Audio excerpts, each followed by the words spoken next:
Okay, this is about my 19th attempt to start this video, and I'm running out of time.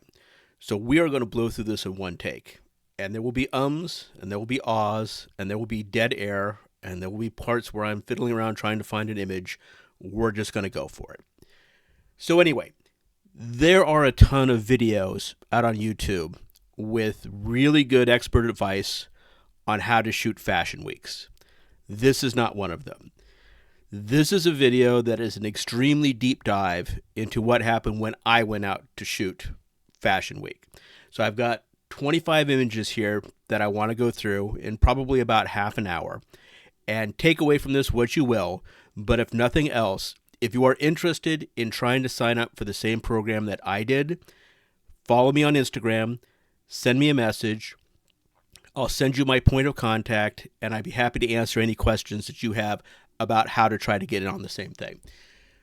So what's a show look like? Let's talk about geography and terms first here. I've obviously spent a lot of time putting this presentation together. So this image will tell you that this is backstage, where the models are getting ready with costumes and makeup, walking around to where the production assistant stands, who will send them out onto the runway to walk, down to the photographer pit. They will present for a moment, turn, walk back, walk out, and so on. So let's go ahead and see what that looks like in actual images. So this is image number 1. Now you're going to see, first of all, this is not taken from the pit, and we're going to get into that in a moment. But it gives you a really good idea of what it looks like from the side. You can clearly see that this is the background. This is the door through which the models walk. The production assistant we talked about, sometimes they will come out a little further than they think that they are. They think they're invisible to the pit photographers, but they're visible to you from the flanks. So when you're checking your background when you're shooting, keep an eye out for them. The next photo here is of the other end of the runway. So this is a model who's come down to the end of the runway, and look where her eyes are. Her eyes are directly in line with this black area here. That's the photographer pit. Don't worry about this here. We're going to cover that in a minute. But that's where her eyes are focused. That's where her pose is focused. So some models might pay attention to the people over here, but every model is going to be paying attention to what's going on in the pit. Okay, so I had never shot Fashion Week before. I had shot a couple of fashion shows before. The first one was in Las Vegas. Frankly, it was a COVID show. People were just getting vaccinations, were just getting back into things. So it was people doing their best. But you go to your first show, you'll learn a lot. The second show I shot was in New Orleans. The first one in Vegas was in a warehouse. This one was actually at a hotel, hotel by the river. Much higher production value, lots of people in the crowd. You'll learn a lot. I would suggest anybody who's thinking about going to shoot Fashion Week, go shoot 2, 3, maybe 4 local fashion shows. They're always looking for photographers, especially the ones that are volunteering. And even just getting used to the pressure and the protocol and what gear works and what doesn't is worth every penny before you actually get to the big league, so to speak. How did I get invited to New York Fashion Week? Well, basically I saw an ad on Instagram, and it said, "Would you like to come shoot New York Fashion Week?" And I said to hell with it. So I submitted my contact information to my portfolio. And 3 days later, I am absolutely shocked when I get a message back saying, "You've been accepted." Because if somebody says, "We're going to put you in New York Fashion Week" on Instagram, the first thought is obviously that this is a scam. However, I did my research. The company was legitimate. I had talked to another couple people who have been to shoot the same thing. They told me it was a go. So I went ahead, booked my flight, booked my Airbnb. But the one thing that they made clear, or was clear to me eventually, is that we would not be shooting from the pit. We would be shooting from what I'm going to call the flanks. The areas out here that, while not the prime real estate of being in the pit, frankly, I found them a lot more interesting. Because if you put a bunch of top-level photographers with top-level gear into a very small area in the photographer pit, you know what you're going to get? Probably a lot of images that look exactly the same. What was nice about shooting from the flanks was that you could go ahead and get a lot more emotion, a lot more action, a lot more crowd reactions. So my pass that I got was good for two 4-hour slots. The deal was that I could shoot, I could edit, I could send in my edits, and hopefully the production company would go ahead and post them to their Instagram account. So basically I was working for free, but you know, what the hell, I'm in the room, so I'm not going to complain. The first thing, probably what everybody does, you get on YouTube and you start binge watching the videos about how to shoot Fashion Week. Did that. I also found it very interesting to watch the view, not just from the photographer's point of view, but to watch the videos that were done by the models about what it's like for them to go through New York Fashion Week, or really any Fashion Week, because that gave you a lot of ideas to what was going on in the background. So when I got to New York, the first thing I did was I went to B&H Photo. If you haven't been to B&H Photo, frankly, it's kind of like Disneyland for photographers. It's every piece of gear you've ever imagined, like almost an entire square city block. Picked up a couple of extra batteries and a couple of the little knickknacks that I knew that I would need for the show. You get to the show. And frankly, like I said, I had shot in a warehouse. I had shot in a hotel ballroom, but I was not prepared for what I was going to see at Sony Hall in Midtown Manhattan. It was fantastic. It was this huge room about 3 levels underground that had been completely modernized, original Art Deco, huge AV setup. It was unreal. So let's pull up a video here that I shot and walk through just a couple.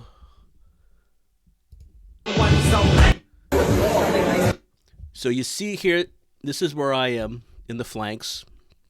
This is VIP seating, which is where they put us. These people are actually sitting on the top of the VIP seats. And as you roll,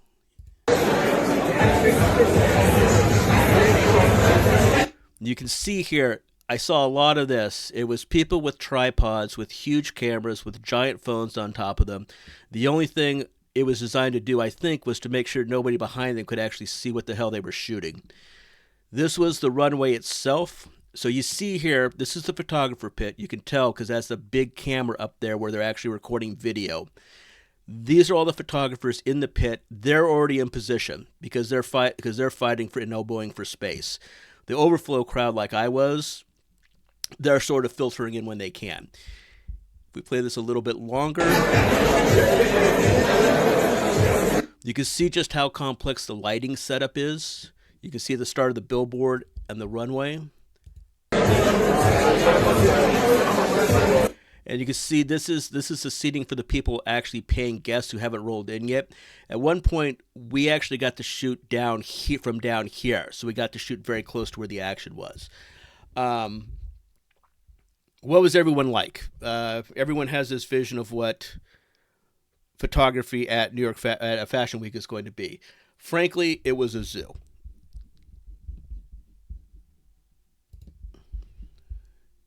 So this is a reverse shot from the first night I shot from by the billboard.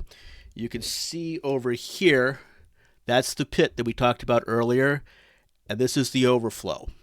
This was the day before the event really started. When I got there on the first real day of shooting, I'd say there were probably 150 to 200 photographers in the overflow pits, all with the same level pass I had. My guess would be 70% of them were shooting Sony. The quality of the gear varied a lot. The guy I sat with for a lot of the show, he was shooting at a Alpha 6300, which is a crop sensor from 2016, and he seemed to be getting great results. So the quality of the gear didn't matter that much. I didn't see any telephoto lenses. I didn't see anybody going out beyond what looked to be about 200 millimeters. About half the people were using their primary cameras to shoot stills. The other half were using them to shoot videos. A lot of people, like I keep harping about, had these huge rigs where they would bolt their iPhone on top of their camera, and it just looked kind of ridiculous. Maybe 10% of them had mini tripods or monopods. I'll talk about monopods more in a minute. I was wearing photographer gear, so black polo, black slacks, black tennis shoes, so I could get around. The rest of the people there were mainly, I call it street casual. We're not talking ripped jeans, but we're not talking creased pants either. 95% of the people I hung out with on the flanks and the overflow were super cool. 5% of them were looking for a reason to be offended by somebody, so we basically kind of rolled our eyes at them and avoided them as much as possible. For the gear, I was shooting a Sony A7R5. I had my Tamron 70 to 180. We'll talk about that focal length a little bit further on. In general, I settled for to shoot at 1/250th, ISO 400, f3.5. I was really concerned watching some of the other videos that the lighting conditions would vary wildly from one show to another. Frankly, the colors varied a little bit, but the brightness of the show didn't seem to vary, so that was a huge relief. First thing I did once I got those settings is I made sure to lock those settings in, because I know when you get excited, when it gets energetic, you squeeze your camera and you're gonna accidentally wind up changing the shutter speed or the aperture or the ISO. So locking in the setting was one of the best things I did. The other thing that was important to me, I had set up on my display, was the remaining battery life, number of shots left on those cards, how full the buffer was, so I knew when I had to slow down on my shooting, and also the horizontal level, so that when I shot, I wouldn't have to crop out a huge amount of the image because to get it to level. I did have my monopod, and it proved largely useless. I also had a special mount to go on the monopod so I could rotate from horizontal to vertical, largely useless. I did bring my backpack. That's what I used to get from the Airbnb to the event. When I got settled in, the backpack went into the corner where it wasn't in anybody's way. The only thing I had with me was my body, my lens. I had a very, very small hip pack that had six batteries in it, lens wipes, um,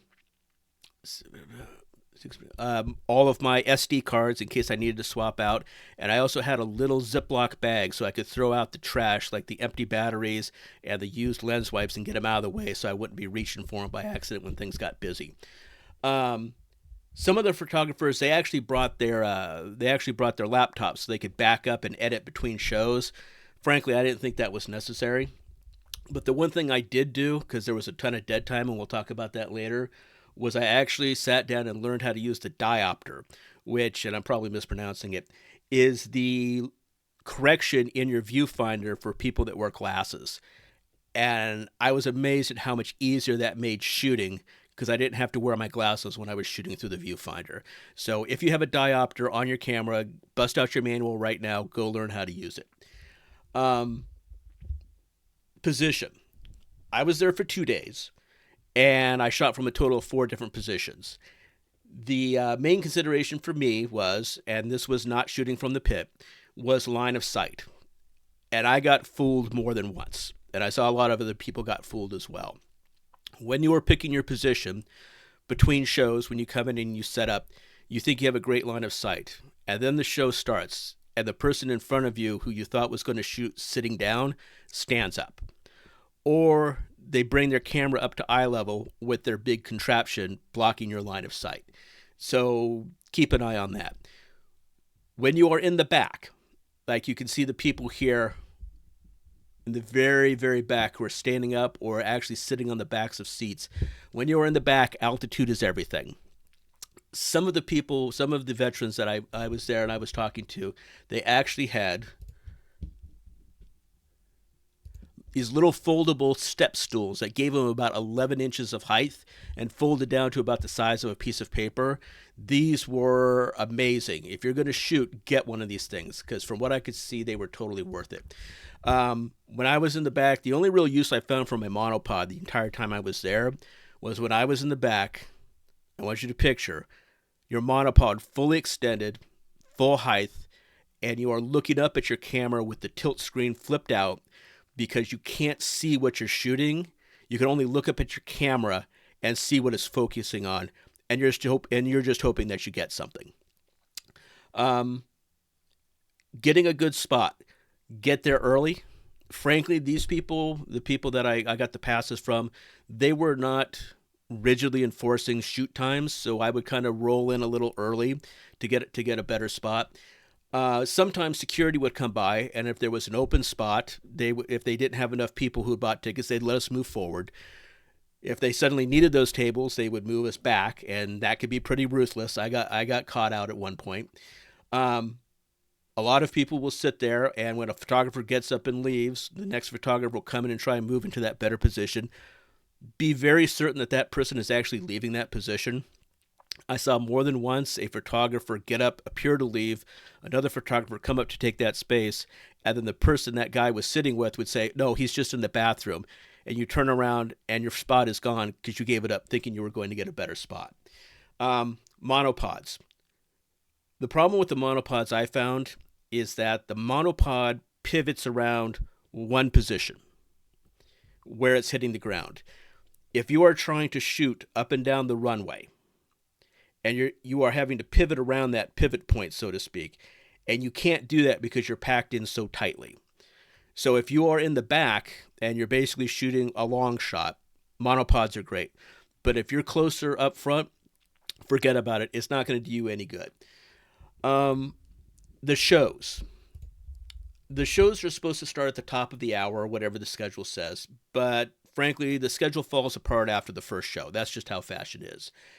With this event, each show was supposed to start at the top of the hour. It ran maybe 15, 20 minutes, so you'd have 45 minutes of downtime between shows.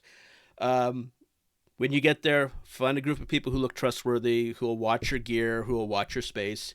A lot of chit-chatting between shows, a lot of networking. You might want to bring some people were not wearing branded merchandise, but you might want to go ahead and make it clear that you've got a hat or something that you set on the table in front of you so people who aren't talking to you can see who you are.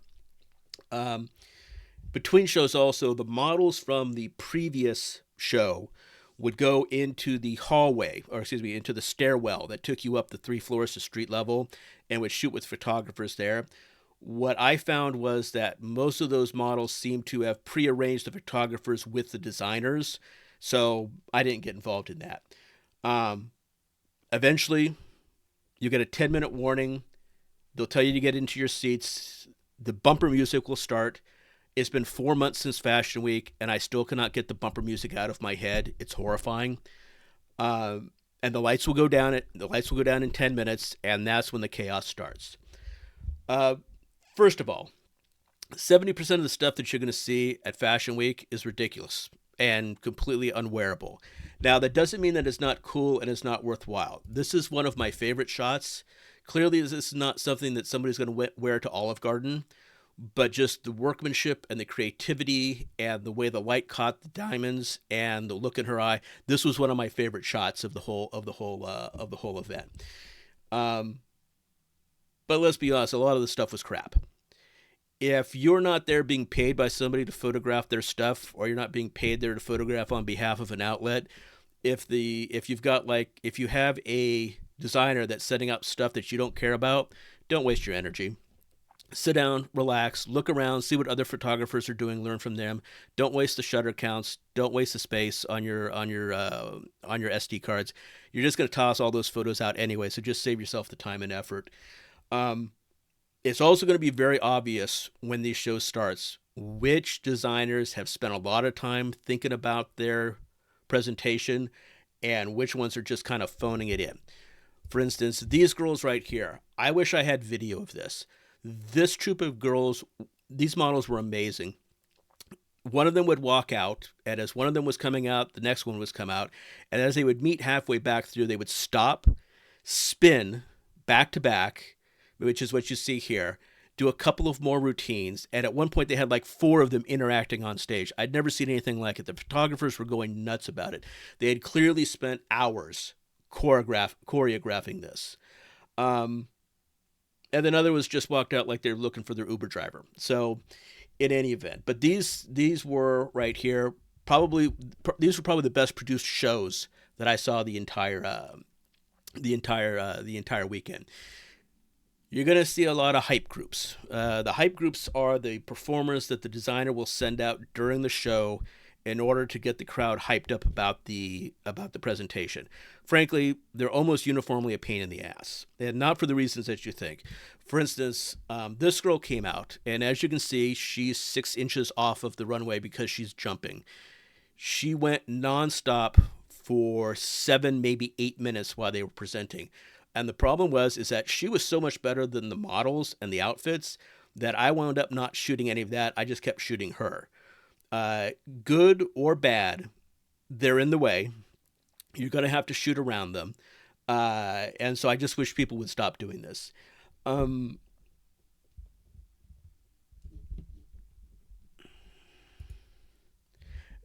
Okay, I'm putting this up here because this was just crazy.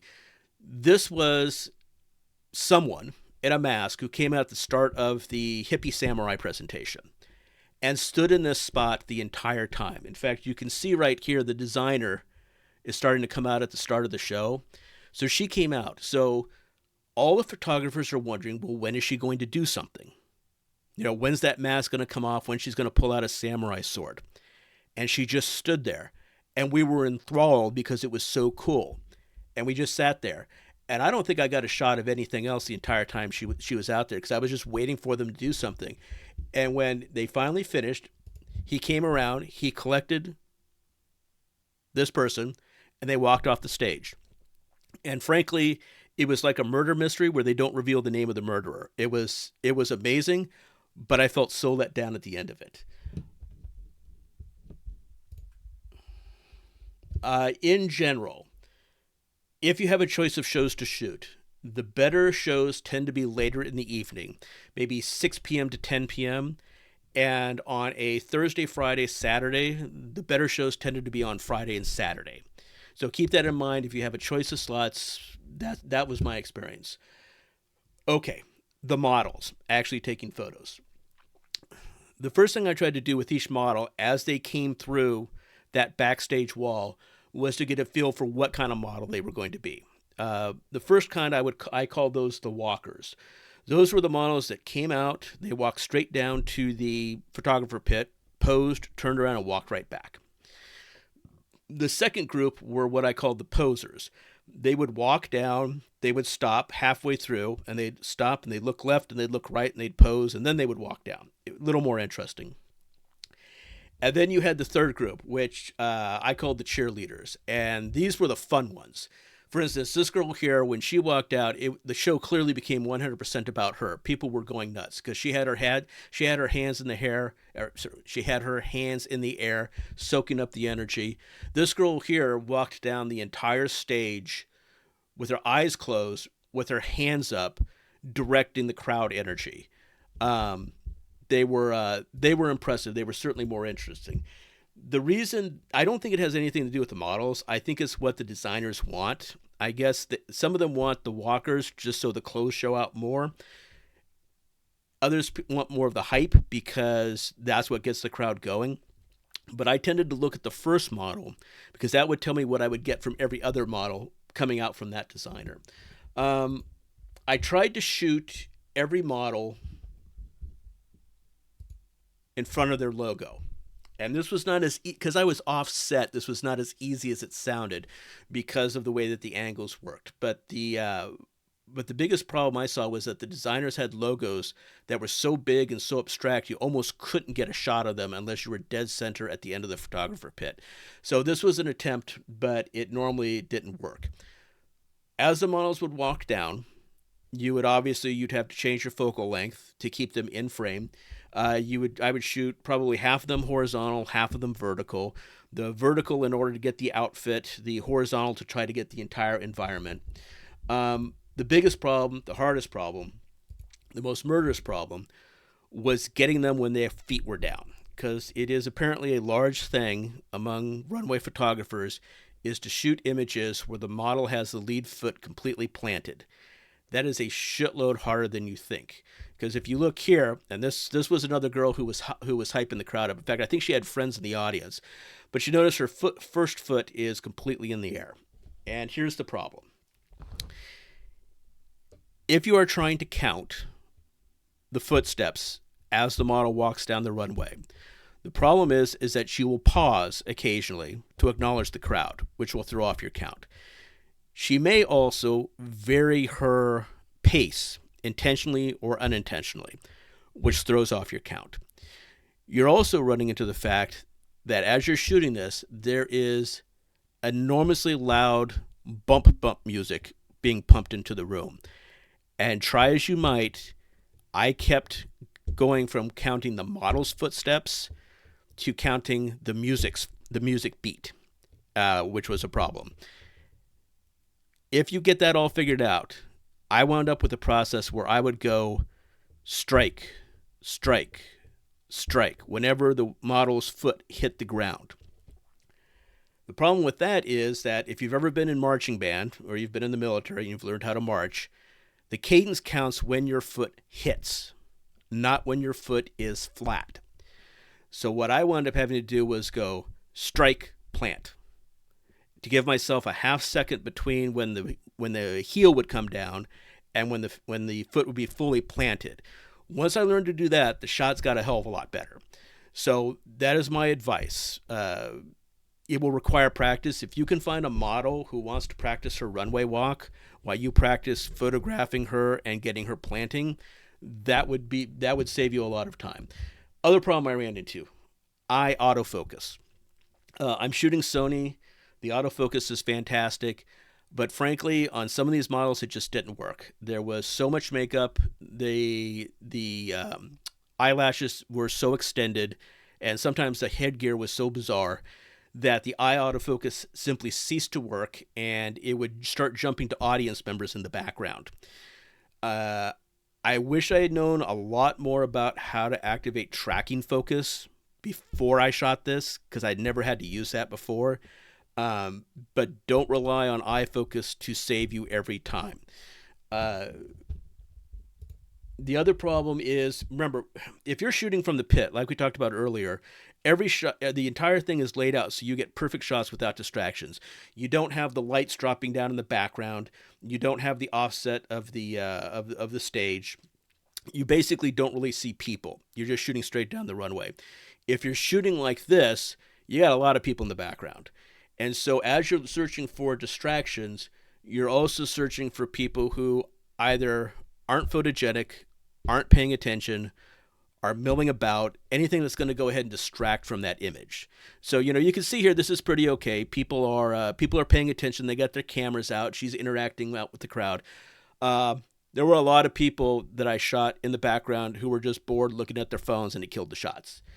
The other problem is, since you're shooting off focus, I'm shooting off center, you get a lot of background distractions. For instance, here, big light, exit sign, little exit sign. This could have been a great shot. That dress is fantastic, very classy. She's got it together, her facial expression, amazing jewelry, but there is no way to easily crop this image or edit it so it doesn't look like this. If I shot this maybe 3 seconds earlier, 2 steps earlier, 3 seconds, and got her back here, I could have cropped out these two bright lights and got her back here. It would have been a great shot. And that's what you're doing. It is fast moving because you've got to go ahead and you've got to process this all in your head simultaneously. Sometimes, and another reason why you go ahead and evaluate the models as they're walking down, as they first come out, is you want to know who's going to do something. Sorry, let's go back to this shot. This is hands down my favorite shot. The model is, let's just say, determined looking. She's in the lights, but I actually moved to get this shot. I got the rear lights to almost do a halo effect. I wish I'd gotten it a little bit. I wish I'd stood a little bit lower to get the light totally behind her head. But I got this shot. It actually lit up her hair. So I love this shot. It's my favorite one up on my Instagram page. Also, some of the models would do interesting things. Like this one here was a dress spin. I knew she was going to do something as soon as she came out because I was tracking. I was looking to see what kind of model she was, what kind of design, what kind of show the designer wanted to put on as soon as she walked out on stage. After the models walk, what you'll get is you will get, I call this a parade. I'm sure there's a technical word for it. This is where all the models come out again in their outfits. These were really tough to get correctly because the models never seemed to be spaced in such a way that I could get them in frame either all at once or break them up. So I think there's a line, and I think these two are supposed to have a longer gap because they've got trains to their outfits, but she's a little bit behind, or perhaps she's a little bit ahead. So it was impo- so I couldn't crop it like this because I'd get half of her, and I couldn't. There was just no way to crop this shot. In fact, the only reason I saved it was to show this problem. Um, this is another one where she might be a step behind or a step ahead. Is there's just this glaring kind of gap here, which just sticks out to me like a sore thumb. So when you're shooting these on the fly, try to compose it so that you actually get. So I could have shot this like this, and I could have shot them an eighth of a second earlier and gotten that logo right down the middle, but I didn't. And that's a missed shot. After they finish their parade out and they've all done their final whatever, they'll come up and they'll form their group. I loved these shots, and this is square. This is for Instagram. The other shot's landscape, so it actually looks a lot better. I got this because all the models were there. They all knew their positions. They all had their fierce face on. This model was actually looking at the photographers, so that made that great. So I loved this. This is when you can get it. This is when one of the few times when they're going to be standing almost still, so you can actually really take a second and think about how you want to compose the shot. After they finish that, what will happen is the designer will come out, and this is the designer here. Is he will come out. Generally, the designer will not be doing anything terribly interesting, but sometimes you're going to want to get that shot so you can send it to him because, well, frankly, it's good for his Instagram and it's good for his PR and something to put up on his wall and such. Um,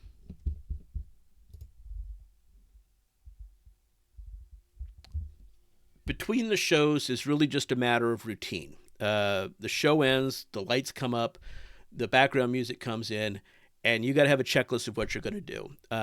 Go ahead and check your battery.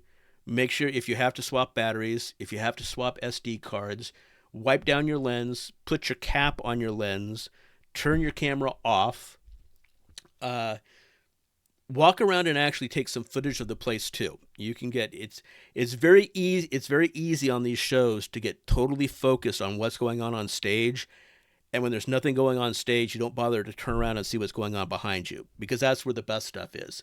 But there is stuff going on between shows. Sometimes the event organizers, I loved this shot. They actually sent a ballerina out, and I shot this, but they decided for ambiance to make it basically pitch black. So I had to push the raw file as far as I possibly could to get it to look like this.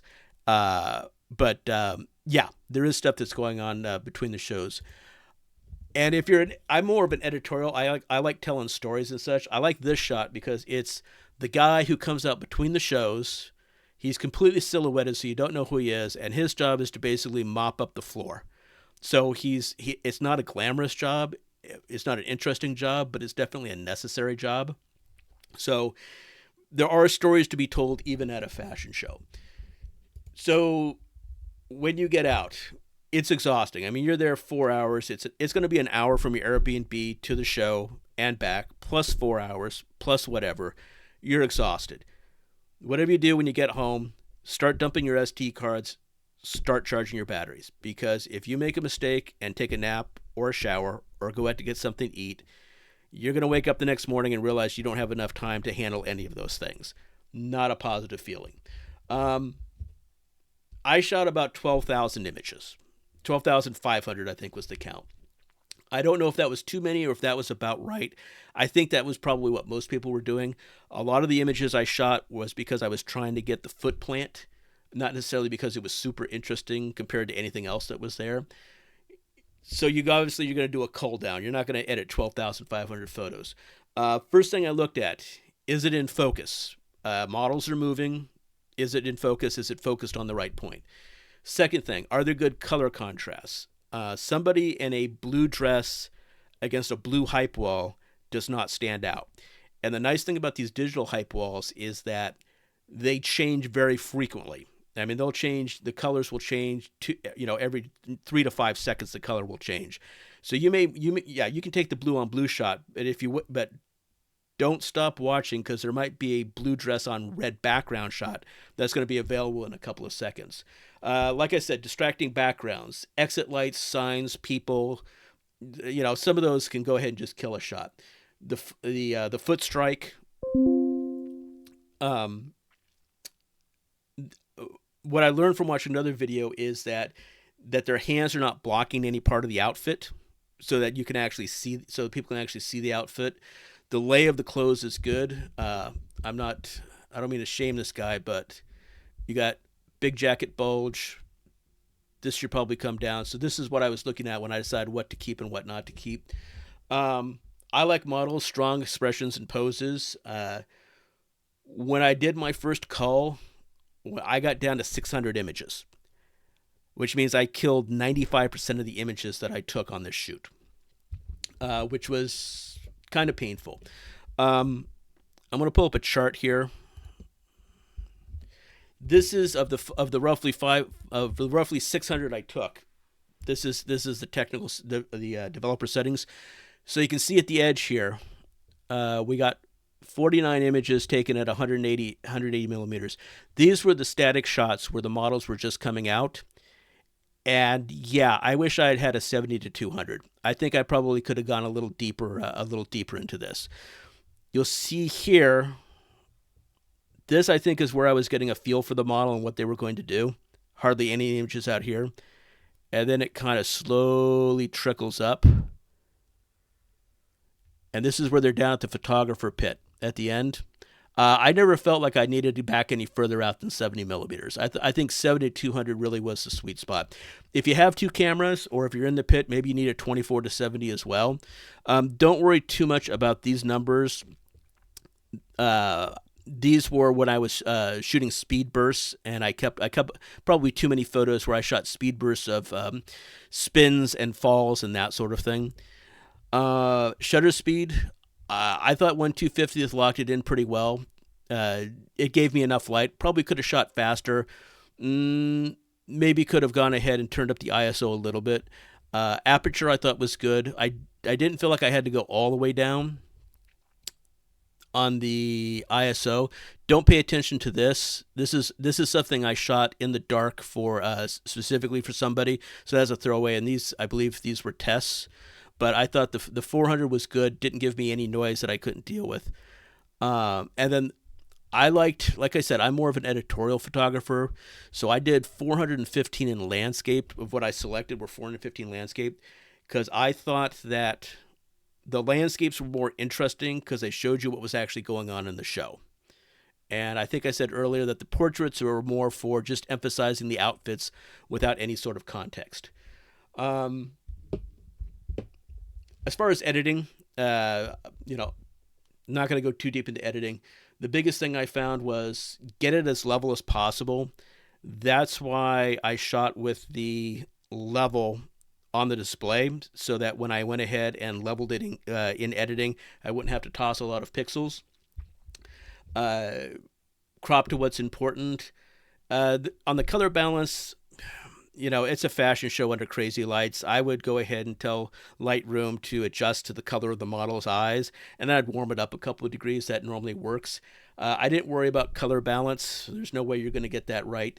The more you bring up the shadows, the more you show of the ambiance of the show.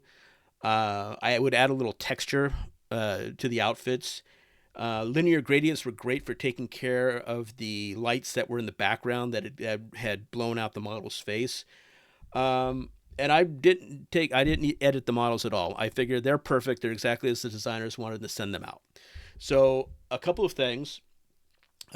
Number one, bigger cards. I was shooting 256 gigabyte SD cards. They were good enough for a show.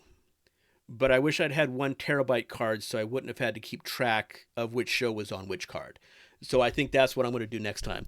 I didn't worry about, people say, well, you got to keep fully hydrated. Fully hydrated is code word for I got to go to the bathroom halfway through the show. So I didn't worry about that. The temperatures are terrible. When they set the temperatures in these places, they set them as if they're fully occupied during the show. And the show, it gets really warm in there. When everybody pulls out and it's just the photographers left over, it gets really cold. Bring a windbreaker, something like that, because I guarantee no matter where you are, there's going to be an air conditioning event right next to you. I don't care what anybody says, there's not going to be any internet access. Just assume so. Don't make it part of your workflow.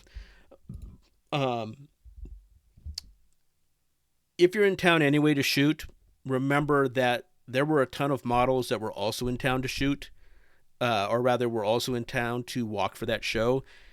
If they didn't make the show, you want to shoot in town, there's going to be a lot of models that are looking to pick up, to break even on their expenses, travel, food, that sort of thing. Just because you're shooting the runway doesn't mean you can't shoot a bunch of other stuff. And also, just talk to the other photographers. Like I said, 95 of them were super cool. And it turns out when you talk to them, they all had almost the same exact instincts from show to show that I did. The good shows, the bad shows, the important things. We talked about settings. So don't sit there hunkered down. Talk to them because you will learn. In any event, if you are interested in shooting something like this, follow us on Instagram, Bad Choice Media. Send me a message. I will go ahead and I will let you know how I got into the show. Maybe it'll work for you. Maybe it wouldn't. The program I was in apparently is still running. I'm not going back for February 2025, but I am going back for September 2025. But yeah, send me a message and I'll send you the contact information I had. I'll send you the form letters they sent me, and I'm happy to answer any questions that you might have. Any event, sorry for the ums and ahs, but sometimes you just got to get stuff out, and I don't have that much time to edit. So we're going to go ahead and post this thing up, and hopefully everybody will learn something. Thanks.